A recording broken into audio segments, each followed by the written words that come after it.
Letter 11. My dear Father, in my last letter to you, I spoke of our return from Jordan to Gilgal. At the house were assembled not only John, the cousin of Mary, and the noble Lazarus, but also Gamaliel and Saul. The court of the dwelling was thronged with strangers and the common people who, being far from their homes and without food, had freely been invited to lodgings and food by the hospitable priest. As we sat up late conversing with deep interest upon the remarkable events of the day, an observation made by John, when speaking of the change in the face of Jesus, that his face was marred more than the sons of men, led the venerable Gamaliel to say to us, "Those are the words of the prophet Isaiah, and are truly spoken by him of Messiah when he shall come." "Let us consult Isaiah then, and see what further he hath said," cried Rabbi Amos. "Mary, bring hither the roll of the prophets." My cousin Mary returned and placed the book on a small stand before him. "Read aloud, worthy Rabbi," said the philosopher Gamaliel. "We will all listen, for though I do not believe this young man who was today baptized is Messiah and the Christ, who is to restore all things to us, yet I am prepared to reverence him as a great prophet."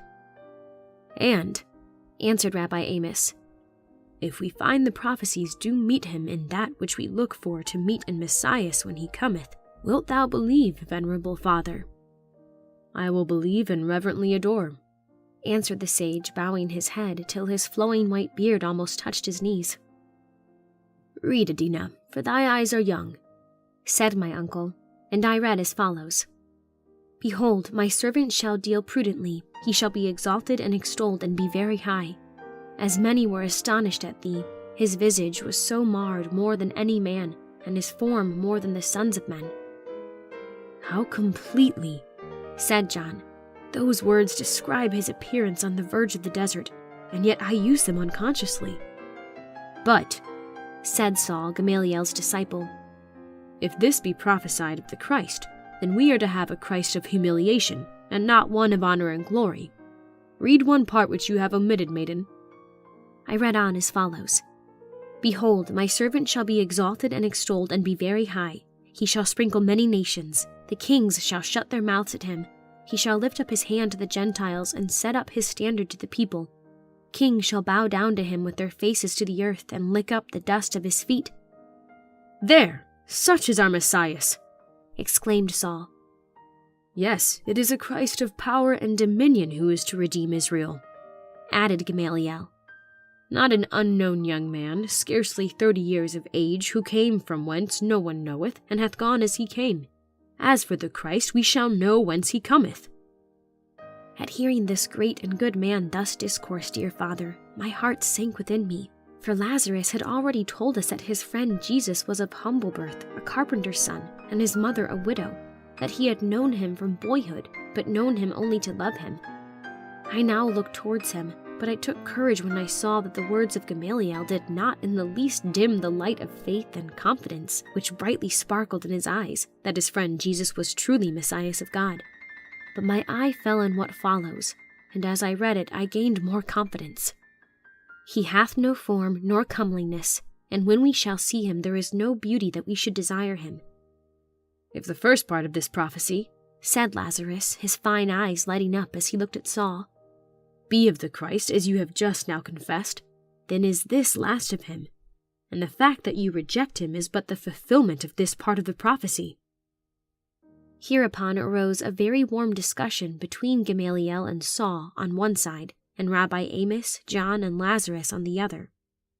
"But let this be as it may," said John after the arguments on both sides had been mainly exhausted.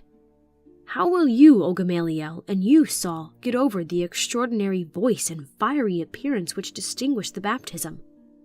"That must have been a phenomenon of nature, or done by the art of the famed Babylonish sorcerer, whom I saw prominent in the multitude," answered the philosopher. "Did you not hear the words?" asked Rabbi Amos. "Yes, Rabbi, nevertheless, they may have been thrown into the air from the lungs of this sorcerer, for they do marvelous things." "Would you suppose that a sorcerer would be disposed to apply the sacred words of the Lord?" asked John earnestly. "By no means," he answered reverently. "If Rabbi Amos will allow me, I will show you the very words in King David's prophecies of Messiah." All looked with interest on John as he took from his mantle a roll of the Psalms. He opened it and read as follows: "Why do the rulers take counsel together against the Lord and against his anointed? I will declare the decree. The Lord hath said unto me, Thou art my son." Upon hearing this read, Gamaliel was thoughtful. "It is extraordinary," answered he. "I will search the scriptures when I reach Jerusalem to see if these things be so." "But," said Saul with some vehemence, "listen while I read some prophecies also."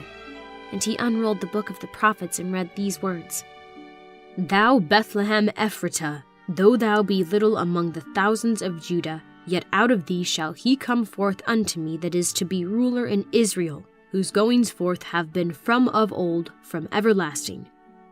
"Now will you confess, Rabbi Amos," he added with a look of triumph, "that this word refers to our expected Messiah?"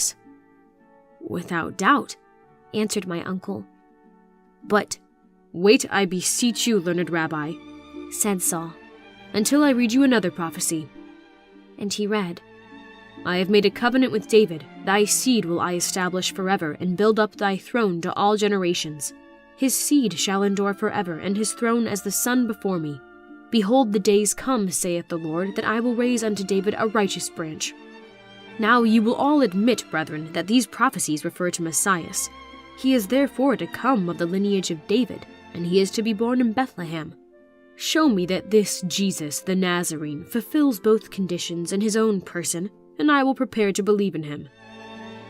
This was said haughtily, and with the air of one who cannot be answered.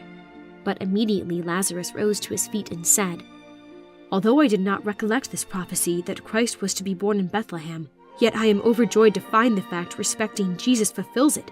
He was born in Bethlehem of Judah.